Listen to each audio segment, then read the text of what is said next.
Hello नमस्कार, मैं Ajit Prabhakar, maths with Ajit Prabhakar में आपका स्वागत है। और जैसा कि आप लोग जानते हैं कि मैं सीरीज चला रहा हूं एसएससी सीपीओ और सीजीएल, साथ में ही मैं एनटीपीसी का भी प्रीवियस पेपर सोल्व करवा दे रहा हूं आपको। तो आप लोग चैनल को अभी तक अगर सब्सक्राइब नहीं किए हैं तो चैनल को सब्सक्राइब ज़रूर करें, और साथ ही जब पूरा वीडियो को देखें ही, और जब पूरा वीडियो को देखें अगर अच्छा लगे तो वीडियो को लाइक करना भी बिल्कुल भी ना भूलें। और साथ ही लोगों के मन में अगर कुछ बातें आ रही हो जो आप मुझसे कहना चाहते हो तो आप कमेंट बॉक्स में कह सकते हैं। मैं हर कमेंट को बहुत अभी अच्छे से देख रहा हूं, तो उसका रिप्लाई भी मैं ज़रूर करूंगा आपको, तो कमेंट भी साथ में आप कर सकते हैं। तो चलिए, आज का पहला क्वेश्चन, आज मैंने 10 क्वेश्चन आपके बीच लिए हैं एसएससी सीपीओ 2019 के दिसंबर में जो पूछे हुए थे, जो एग्ज़ाम हुए थे, उनके सारे क्वेश्चन मैंने लिए हैं। और काफ़ी अच्छे क्वेश्चन हैं आपके एनटीपीसी के लिए, काफ़ी इम्पोर्टेंट है। और सीपीओ 2020 जो आया हुआ है उसके लिए भी काफ़ी इम्पोर्टेंट है।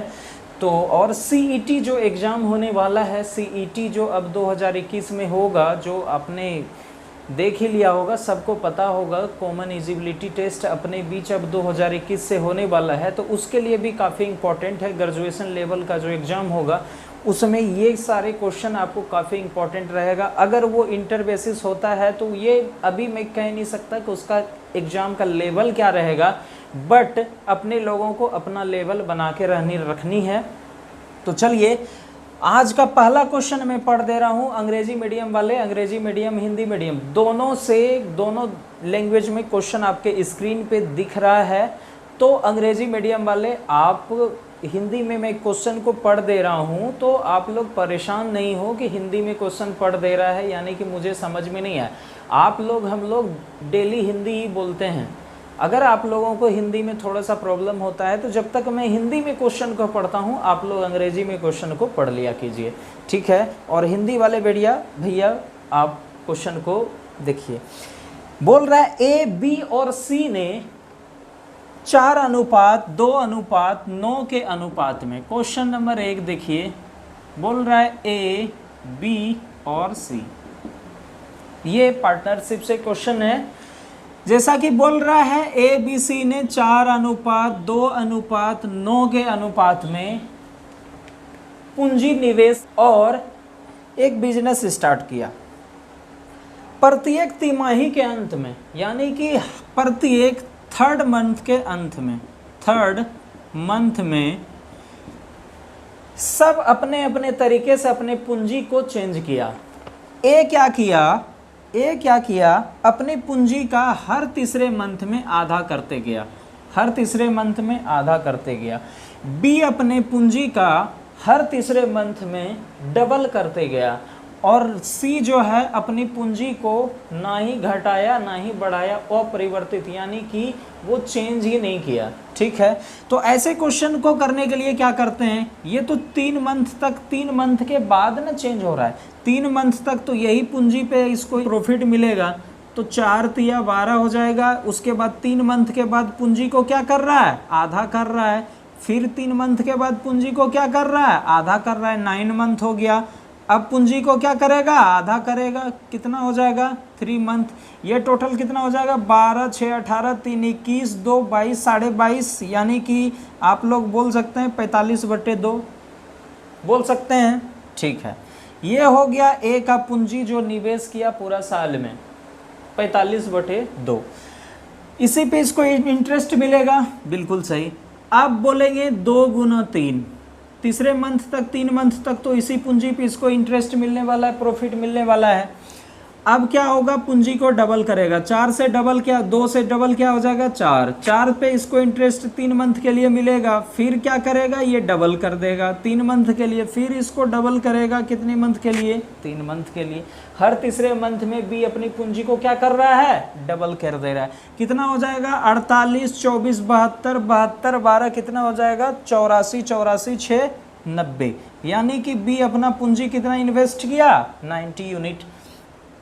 अब सी कितना हो जाएगा, सी तो कभी चेंज किया ही नहीं, साल में 12 मंथ होता है, 12 मंथ से इसको गुना कर दीजिए, कितना हो जाएगा 108, कितना हो जाएगा 108। अगर आप इसे 9 से करते हैं तो 9 पचे 45 और 9 धंग 90 और बरनमा 78 से सारे को 2 से मल्टीप्लाई कर देंगे तो 5:20:24 में आ जाएगा। क्यों? क्योंकि यहाँ पे बटे 2 था, फ्रैक्शन में नहीं लाके मुझे सारे नंबर को इंटीजर में ला लिए, यानी कि सोल्व करने में इजी होगा। तो 5:20:24 के अनुपात में हमारा आ गया।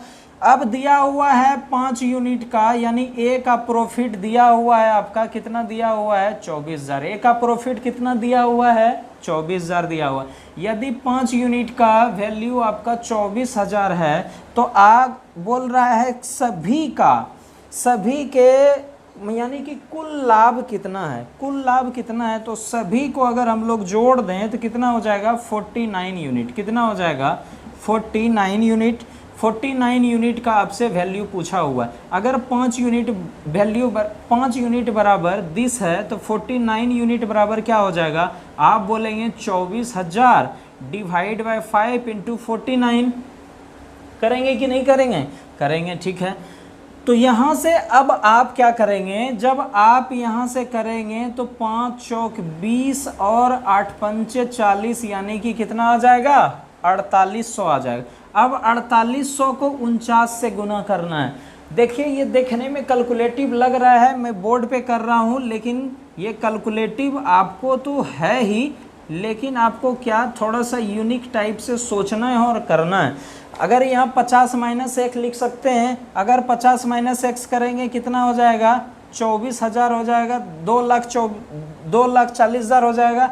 अब माइनस क्या करेंगे 4800 करेंगे, कितना हो जाएगा, जब यहाँ से करेंगे 0 0 2 और यहाँ कितना आ जाएगा 7 4, यहाँ से कितना आ जाएगा 9 है तो यहाँ आ जाएगा 532, यानी कि 2,35,200 आ जाएगा। क्या 2,35,200 आ जाएगा क्या?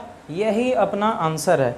क्या आप लोग बातों को समझ पाए? ऑप्शन नंबर बी क्वेश्चन देखिए, आप लोग चाहें तो स्क्रीनशॉट ले सकते हैं।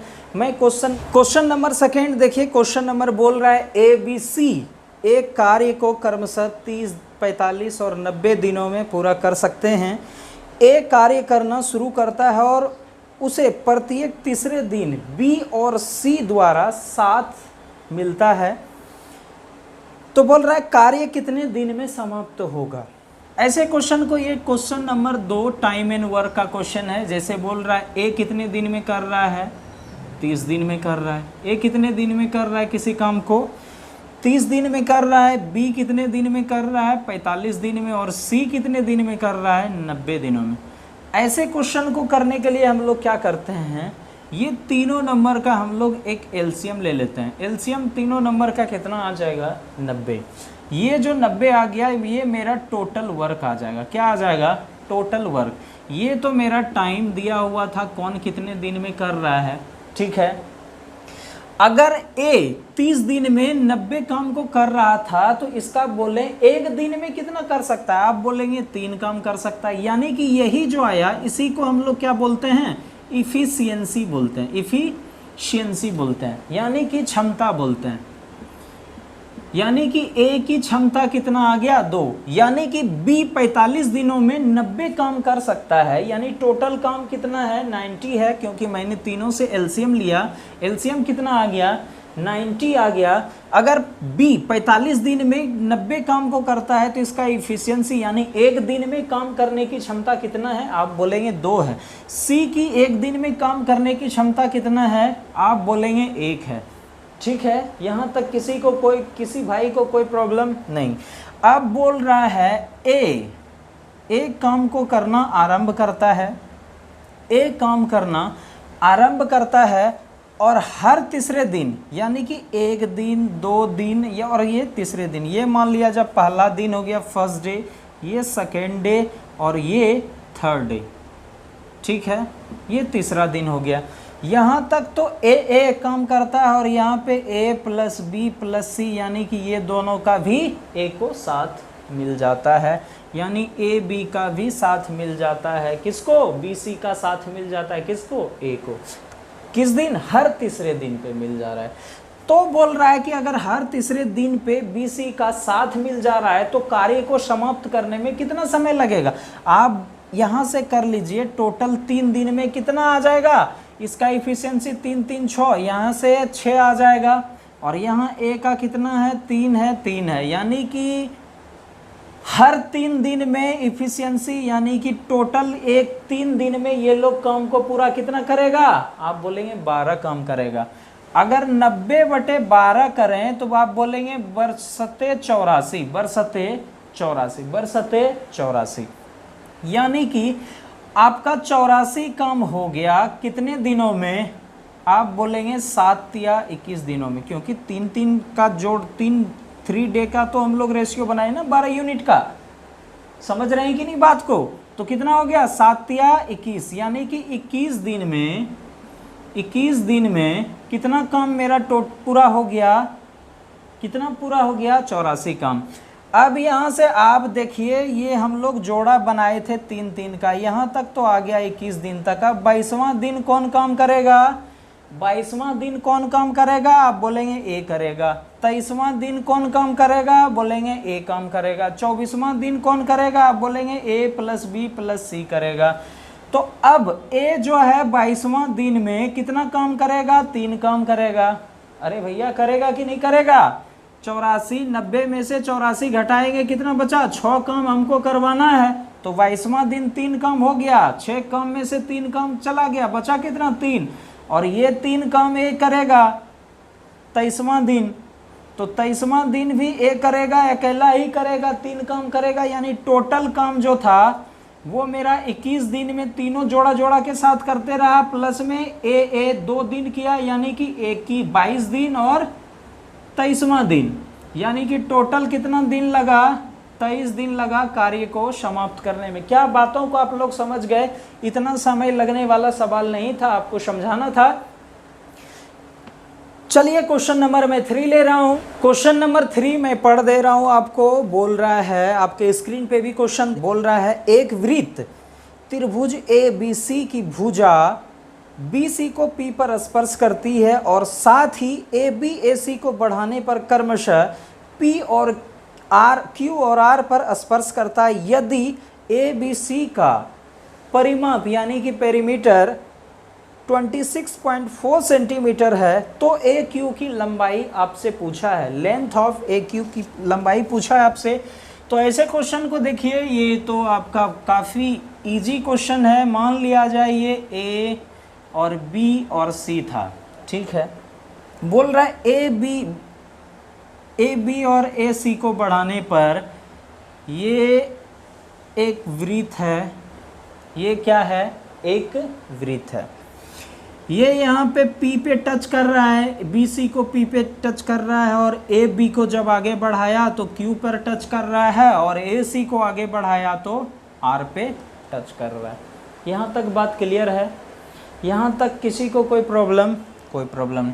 आप जानते हैं कि ये यहाँ से जो टेंजेंट हम लोग खींचते हैं ये दोनों क्या होती है, बराबर होती है। अगर आप लोग नहीं पढ़े हुए हैं तो कोई बात नहीं, बस इतना सा अभी समझिए कि ये जो टेंजेंट है ये दोनों आपस में क्या होती है, बराबर होती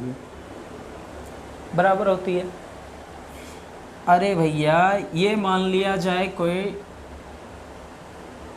सर्किल है, मैंने किसी एक पॉइंट से 2 टेंजेंट खींचा, और ये टेंजेंट जहाँ से मिलती है, अगर ये टेंजेंट किसी एक पॉइंट से मैंने खींचा, ठीक है, मैंने किसी एक पॉइंट से 2 टेंजेंट खींचा, और ये दोनों जाके जहाँ पे मिलती है, मान लिया जाए इसका ये सेंटर है। मैंने यहाँ से, आप जानते हैं टेंजेंट पे जब हम लोग रेडियस को मिलाते हैं तो 90 डिग्री का कोण बनता है, 90 डिग्री का कोण बनता है।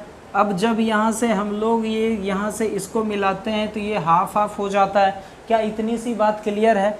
तो ये आप देखिए, एक एंगल यहाँ से सेम हो रहा है, एक एंगल यहाँ से, दोनों ट्रेंगल में दोनों सिमिलर ट्रेंगल हो जाएगा, यानी ये भी इक्वल हो जाएगा, ये भी इक्वल है, ये भी इक्वल है, सारा चीज़ इक्वल हो जाएगा। अरे हो जाएगा कि नहीं? तो वही मैंने बोला, ये और ये क्या हो जाएगा, बराबर। ये थोड़ा सा बड़ा दिख रहा है, ये थोड़ा सा छोटा दिख रहा है, तो ये और ये क्या बराबर हो जाएगी क्या? अरे होगी कि नहीं? जब मैं पढ़ाऊंगा तो सारा नाम वगैरह लिख लिख के पढ़ाऊंगा, ऐसे अगर मैं बताने लगा तो वीडियो काफ़ी लंबा हो जाएगा, इसलिए मैं तो ये बराबर हो जाएगी कि नहीं? अगर मैं बोलूँ ए बी और बी पी, ए बी और बी पी और ए सी और सी पी, क्या पूरा ए बी सी का पेरीमीटर होगा? आप बोलेंगे ट्रायंगल ए बी सी का पेरीमीटर जो है बराबर क्या हो जाएगा? A B plus B P plus A C plus C P. अरे होगा कि नहीं? यही तो पेरीमीटर होगा, यही तो पेरीमीटर होगा। अरे होगा कि नहीं? अब बताइए, जब ये दोनों बराबर है तो इसके जगह पे क्या मैं ये ले सकता हूँ? क्या ले सकता हूँ कि नहीं? तो आप बोलेंगे हाँ बिल्कुल ले सकते हैं। तो ए क्यू बराबर हमारा ये दोनों के बराबर हो जाएगा क्या? आप बोलेंगे हाँ। आप बोलेंगे ए सी और सी पी के बराबर हमारा ए आर हो जाएगा। अरे हो जाएगा कि नहीं? अब ये चीज़ को आप भूल जाइए, इस चीज़ को भूल जाइए। क्या ये भी यहाँ से टेंजेंट है? क्या टेंजेंट है? तो ये दोनों भी इक्वल हो जाएगा क्या? अरे इक्वल होगा कि नहीं? होगा। तो यहां से जब ये दोनों बराबर है, इसका पेरीमीटर कितना दिया हुआ है? 26.4 दिया हुआ है। तो दोनों बराबर है तो 2 से डिवाइड आप कर दीजिए, कितना हो जाएगा? 13.2। ये सब ओरली क्वेश्चन करने का था, काफ़ी इजी क्वेश्चन है। मैं नेक्स्ट क्वेश्चन ले रहा हूँ। क्वेश्चन नंबर 4 आपसे बोला जा रहा है, एक ठोस लंब वृत्ताकार शंकु के आधार की त्रिज्या 8 cm है और उसकी ऊंचाई 15 सेंटीमीटर है, 15 सेंटीमीटर है। तो बोल रहा है शंकु का संपूर्ण पृष्ठीय क्षेत्रफल क्या होगा? क्वेश्चन नंबर 4 देखिए क्या बोल रहा है। मान लीजिए कोई शंकु है, शंकु तो आप कौन जानते होंगे।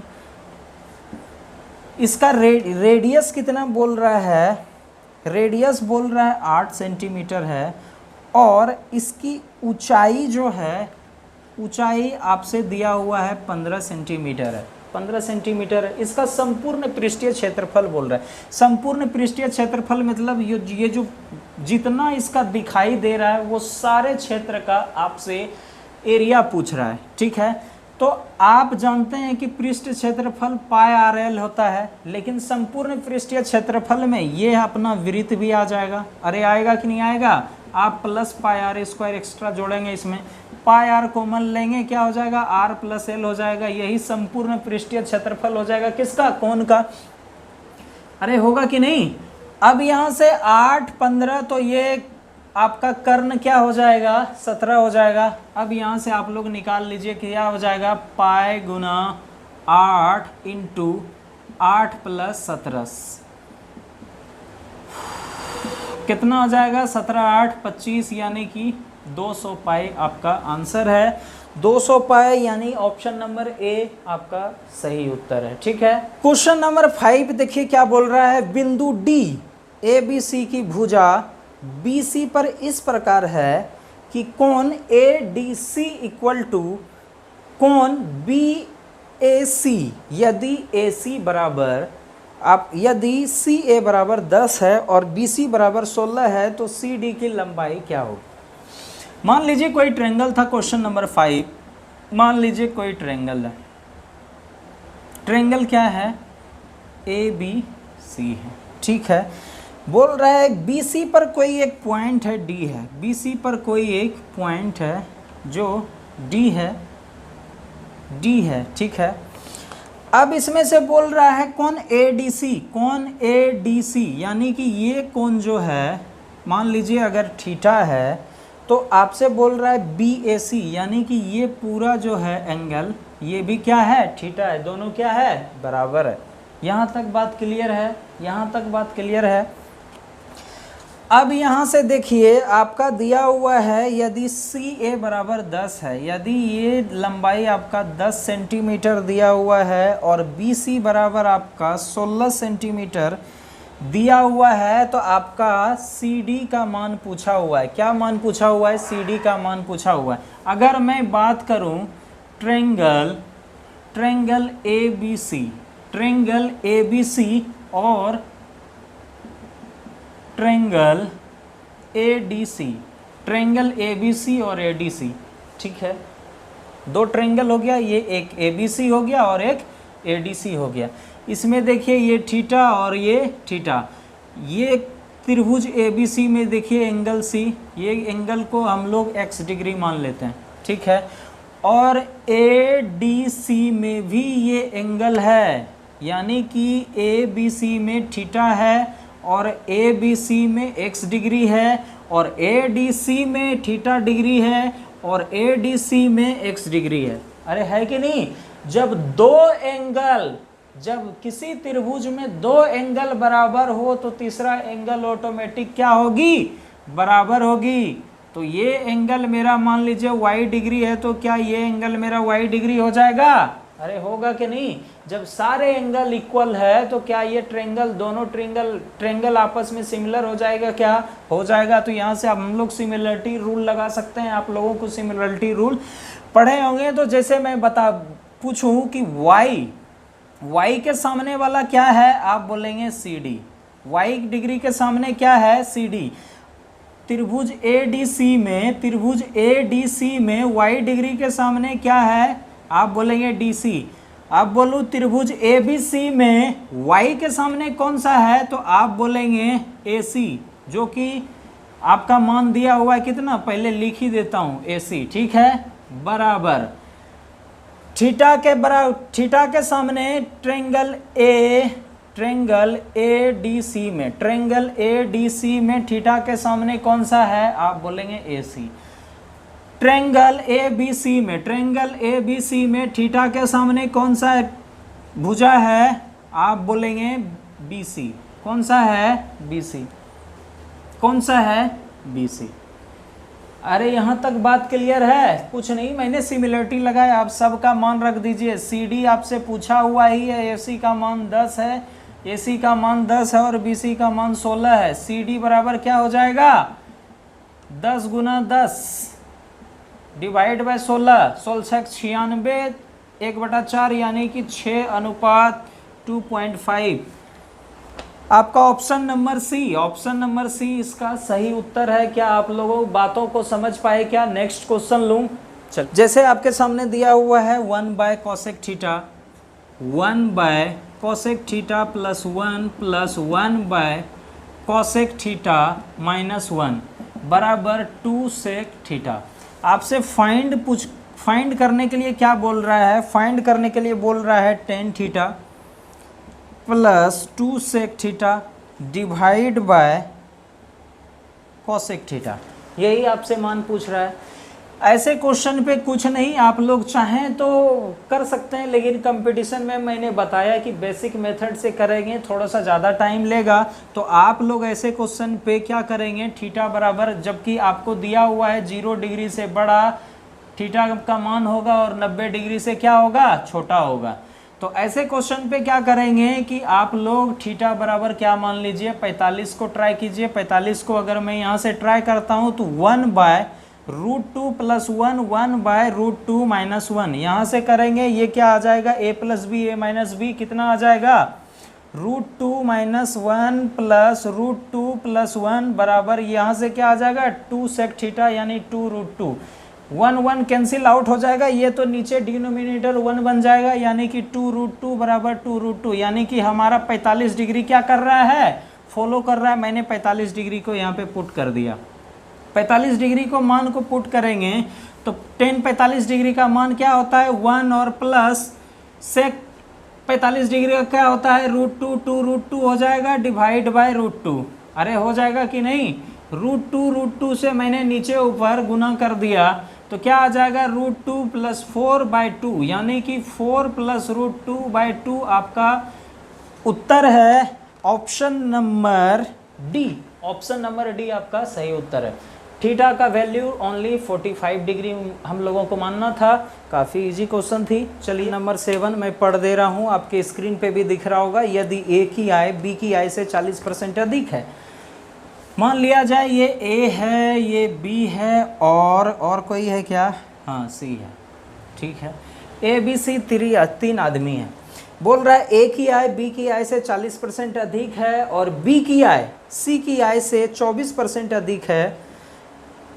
सी की आय ए की आय से कितने प्रतिशत अधिक है, उसका उत्तर दशमलव में सही होना चाहिए। ये तो सिंपल, मान लीजिए सी का जो है, सी की आय 100 है, यानी कि इसका 100 रुपया है, इसका 100 रुपया आय है।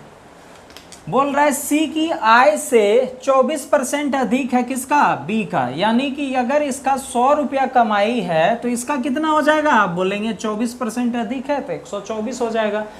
अब क्या बोल रहा है, ए की आय बी से, ए की आय बी की आय का 40% है। 40% बराबर आप फ्रैक्शन जानते हैं कितना होता है, 2/5।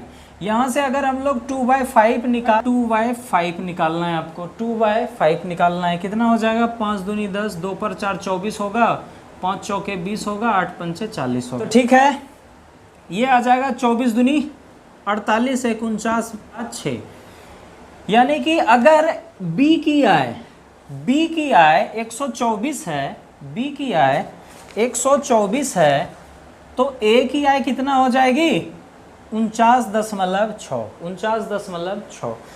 अब बोल रहा है ए की आय से सी की आय कितना अधिक है, ए की आय से सी की आय कितना अधिक है। अगर आप 100 में से इसको घटाएंगे कितना आ जाएगा, 50.4। अब बोल रहा है ए की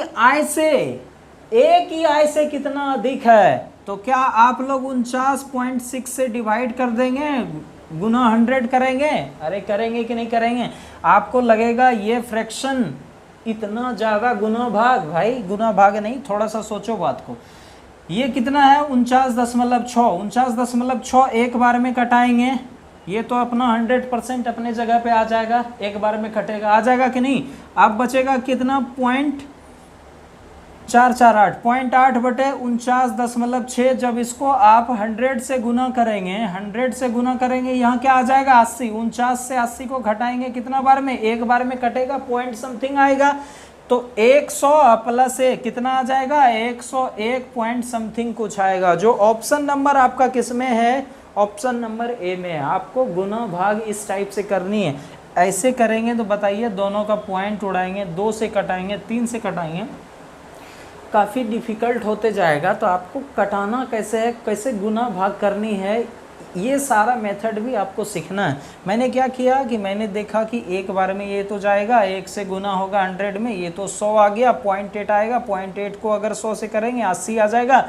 अगर 49 से भाग देंगे तो एक बार कटेगा, पॉइंट समथिंग आएगा, तो 100 प्लस 1 101, पॉइंट समथिंग में कुछ आएगा। जो ऑप्शन में मेरा दिया हुआ है कौन सा, 101.6, इसके नज़दीक में तो कोई है भी नहीं, तो ऑप्शन नंबर ए अपना उत्तर सही हो गया। क्या आप लोग बात समझ पाए, क्या मैं नेक्स्ट क्वेश्चन लूँ। क्वेश्चन नंबर 8 देखिए क्या बोल रहा है, एक वस्तु को 1134 रुपए में बेचकर अनु को उतना ही हानि होती है जितना उसे 10% लाभ पे बेचकर प्राप्त होता है। यदि वस्तु को 1154.5 रुपया में बेचती तो उसका लाभ प्रतिशत क्या है। ये सब ऐसे घुमाने फिराने वाला है, सिंपल सा इसको लिख देना चाहिए कि 10% हानि में बेच दिया 1134 में, तो इतना में बेचा तो इतना हुआ। झूठ का ये सब लैंग्वेज बढ़ाने के लिए होता है, बच्चा का माइंड डाइवर्ट करने के लिए होता है। आप लोग बिल्कुल भी डाइवर्ट नहीं होना, क्वेश्चन को अच्छे से पढ़ा करो, अच्छे से समझा करो, ठीक है। बोल रहा है अगर किसी वस्तु को मान लिया जाए, बोल रहा है उतना ही हानि हुआ जितना 10% लाभ पे बेचता है। 10% लाभ पे 100 की वस्तु को बेचता तो कितने में बेचता, 110 पे। आज 100 का चीज 10% हानि पे बेचा तो कितने में बेचता, 90 पे।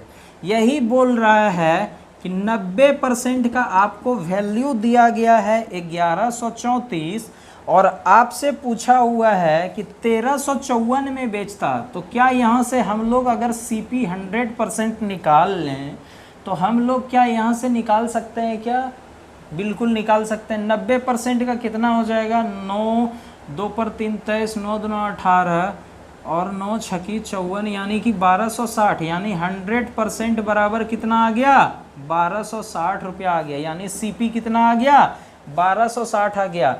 बोल रहा है 1354 रुपया 50 पैसे में बेचने पर कितना परसेंट का लाभ होगा? आप बोलेंगे 50 आ जाएगा, 4 आ जाएगा और 9 आ जाएगा और हाँ 94.5 आ जाएगा। 94.5 आएगा किस पे? लाभ किस पे काउंट किया जाता है? सीपी पे। आपका सीपी कितना है? आप बोलेंगे 1260 रुपया। 1260 ही है ना? अरे 1260 ही है ना? ठीक है, गुना 100 करेंगे। अरे करोगे कि नहीं करोगे? अब यहाँ से आप लोग पॉइंट चाहें तो उड़ा सकते हैं। यहाँ से ये पॉइंट जैसे 945 है, 945 है। अगर मैं इसे 7 से करता हूँ, ये तो 700 हो गया, प्लस 26 गुना 7 करेंगे 14, 7 दूना 14, 7 दूना 14, यानी कि 140 प्लस 7 42, यानी कि 182, यानी कि कितना आ गया? 882।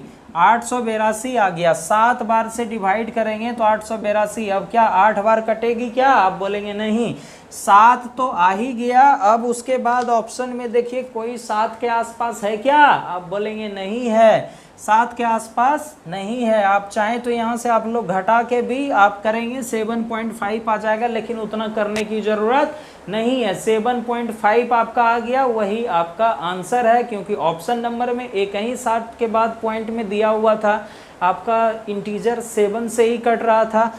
मैं क्वेश्चन नंबर 9 देखिए क्या बोल रहा है। एक निश्चित राशि को y% साधारण ब्याज की दर से 3.5 वर्ष के लिए निवेश किया जाता है। यदि उसे वार्षिक y+4% साधारण ब्याज की दर से निवेश किया गया होता तो ब्याज के रूप में 4452 रुपये अधिक प्राप्त होता। वह राशि क्या है? साधारण ब्याज है, सिंपल इंटरेस्ट है। आप देखिए, अगर मैं बोलूं कि 10% 2 वर्ष के लिए, 10% 2 वर्ष के लिए, आप बोलेंगे कितना हो जाएगा? 20% हो जाएगा। कितना हो जाएगा? 20% हो जाएगा। मैं बोलूं 12% 2 वर्ष के लिए साधारण ब्याज, सिंपल इंटरेस्ट, कितना हो जाएगा? आप बोलेंगे 24%, यानी कि इससे कितना अधिक है? 2% है। ईयर कितना है? 2 ईयर है। क्या ये दोनों को आप मल्टीप्लाई करके क्या 2 दूना 4% आप एक्स्ट्रा ला दिए? क्या ला दिए कि नहीं? साधारण ब्याज में हमेशा प्रिंसिपल पे ही लगता है इंटरेस्ट, इसीलिए हम लोग यहीं से ही काउंट कर लेते हैं। कोई यहाँ तक किसी भाई को कोई प्रॉब्लम नहीं। तो उसी टाइप से y% तो 3.5 साल के है ही। अब बोल रहा है y+4% अगर होता, y+4% अगर होता कितने? 3.5 ईयर के लिए, ये भी 3.5 ईयर के लिए है, टाइम सेम है, टाइम में कोई डिफरेंस नहीं है। तो बोल रहा है कि उसको कितना मिल जाता? 4452, यही है ना? 4452 रुपये उसको अधिक मिल जाता। तो y तो यहाँ पे सेम है। क्या ये जो अधिक मिल रहा है, क्या यही 4% को लेके अधिक मिल रहा है क्या? आप बोलेंगे हाँ। तो कितना हो जाएगा? 4 तिया 12 और आधा कितना हो जाता है? 14% का ही ये वैल्यू दिया हुआ है। कितना? 4452। आपसे पूछा क्या गया है? वह राशि क्या है? अगर 14 से 14 यूनिट बराबर इतना है तो 100% बराबर आप लोग निकाल सकते हैं क्या? 1452/14, 4452/14 करेंगे। 4 42, 2 पर 5 25, 14 कितना आ जाएगा? 13 11 14 8 बलौता से, यानी कि 31,800। 31,800 वह राशि है। 31,800 क्या है? वह राशि है। Option number A. ठीक है, ये क्वेश्चन नंबर 10 में पढ़ दे रहा हूँ। 42 किलोमीटर पर आवर और 57 किलोमीटर पर आवर की गति से समांतर पटरियों पर विपरीत दिशा में चल रही है। विपरीत दिशा, सेम डायरेक्शन नहीं है, अपोजिट डायरेक्शन बोल रहा है। ये सब आपको एग्जाम हॉल में ध्यान देनी है। अपोजिट डायरेक्शन में चल रही है दोनों ट्रेन, एक दूसरे को पार करने में 18 सेकंड लेती है। तो बोल रहा है एक ट्रेन की लंबाई अगर 270 मीटर है तो दूसरी ट्रेन की लंबाई क्या होगी? एक ट्रेन क्या है? ट्रेन ए है और ट्रेन बी है। एक ट्रेन कितना है, कैसे किलोमीटर चल रहा है? 42 किलोमीटर पर आवर, और दूसरा कितना चल रहा है? 57 किलोमीटर पर आवर। दोनों क्या अपोजिट डायरेक्शन में चल रहा है क्या? एक इधर जा रही है तो एक इधर जा रही है। जब अपोजिट डायरेक्शन में होता है तो दोनों को हम लोग क्या कर लेते हैं? जोड़ लेते हैं। तो 5/18 और कितना सेकंड में पार कर रही है? 18 सेकंड में। 18 से 18 कट गया, 9×5 = 45, 9×5 = 45, 4 × 49, और यह एक का डिस्टेंस कितना है? 270 है, तो कितना हो जाएगा? 225 मीटर अपना दूसरे ट्रेन का लंबाई हो जाएगी। क्या हो जाएगी? क्या यही आपका उत्तर है किसमें? Option number B. Option number B आपका सही उत्तर है। तो आज के लिए इतना ही। अगर आपको वीडियो अच्छा लगा हो तो लाइक कीजिए और भाई दोस्तों के साथ जरूर शेयर करें, क्योंकि ऐसे ही क्वेश्चन आपको एनटीपीसी और सीपीओ वगैरह में देखने के लिए मिलेंगे, क्योंकि ये सीपीओ 2019 दिसंबर के पूछे हुए क्वेश्चन थे। काफ़ी अच्छे क्वेश्चन आए हुए थे और ये सारे क्वेश्चन आपके एग्जाम में रिपीट होने वाले क्वेश्चन हैं। ऐसे सब क्वेश्चन आप करेंगे तो बहुत कुछ सीखने के लिए भी मिलेगा। छोटे मोटे क्वेश्चन तो आपसे खुद भी हो जाएगा, और मैं छोटे मोटे भी क्वेश्चन मैं लेके आ रहा हूँ जिन्हें कि बहुत बेसिक वगैरह वीक है। तो मैं एनटीपीसी यानी कि जो 2017 जनवरी में एग्ज़ाम हुआ था, मैं उसका प्रीवियस ईयर लेके आ रहा हूँ। उसमें काफ़ी इजी क्वेश्चन हैं, तो उसे भी आप लोग देख सकते हैं। वहाँ से आपको बहुत कुछ सीखने के लिए मिलेगा। बहुत इजी क्वेश्चन अर्थमेटिक के हैं और नंबर सिस्टम से उसमें भी बहुत अच्छे क्वेश्चन है। वहाँ से क्वेश्चन रिपीट हो सकते हैं, इसीलिए उसको भी देखा ही कीजिए। तो आरआरबी एनटीपीसी का मैं लेके आ रहा हूँ, उसका भी प्रीवियस पेपर, तो आप चाहें तो वो भी देख सकते हैं। उसका भी लिंक आपके इसके डिस्क्रिप्शन बॉक्स में आपको मिल जाएगा। और ये तो एसएससी एनटीपीसी, एसएससी सीजीएल और सीपीओ का आपको प्रीवियस ईयर क्वेश्चन हमेशा जो सीरीज चल रहा है वो आते ही रहेगा। अब हम लोग पहले कर रहे थे चैप्टर वाइज कर रहे थे, अब हम लोग मिक्स्ड क्वेश्चन कर रहे हैं। तो मिक्स्ड क्वेश्चन में सारे क्वेश्चन होते जा रहा है, और जहाँ जहाँ लग रहा है कि मुझे आपको थोड़ी कॉन्सेप्ट बताना चाहिए तो मैं वहाँ पे आपको कॉन्सेप्ट बताते भी जा रहा हूँ, क्लियर करते जा रहा हूँ। और डिटेल से अगर आप लोगों को पढ़नी है पूरा chapter wise 0 to hero level, तो आप लोगों के साथ शेयर कीजिए, चैनल को सब्सक्राइब कीजिए और कमेंट बॉक्स में लिखिए कि आप कौन सा चैप्टर पढ़ना चाहते हैं। मैं ज़रूर उस बात पे अमल करूँगा और कोशिश करूँगा कि वो चैप्टर को जल्द से जल्द पढ़ाने की कोशिश करूँगा। तो चलिए आज के लिए इतना ही। Bye, thank you.